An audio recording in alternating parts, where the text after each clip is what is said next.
না, মা আপনাকে অনেক কষ্ট করে লালন পালন করেছেন, ছোটকাল থেকে আপনাকে এতটা কষ্ট করে বড় করেছেন।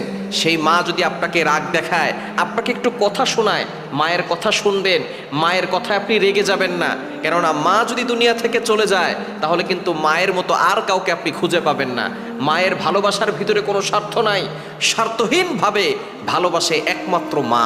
এজন্য মাকে সবসময় কদর করবেন, কেননা মা চলে গেলে কিন্তু আর কখনো মা পাওয়া যায় না। এজন্য মায়ের সাথে খারাপ ব্যবহার করার আগে হাজারবার চিন্তা করবেন। মায়ের অতিরিক্ত কথায় আপনি রাগ হওয়ার আগে হাজারবার চিন্তা করবেন, এই মা আমার জন্য কতটা কষ্ট করেছেন। এজন্য মায়ের কথায়, অতিরিক্ত কথায় আপনি রাগ করবেন না, মায়ের সাথে ভালো ব্যবহার করুন। মা একটা কথা বললে চুপচাপ করে শুনেন, দেখবেন ইনশাআল্লাহ জীবনে বরকত আসবে। আল্লাহ তাআলা আপনার জীবনে এমন বরকত দান করবে যেটা অনেক কোটিপতিও সেই রকম বরকত পাবে না। এজন্য মায়ের দোয়া হচ্ছে বড় দোয়া।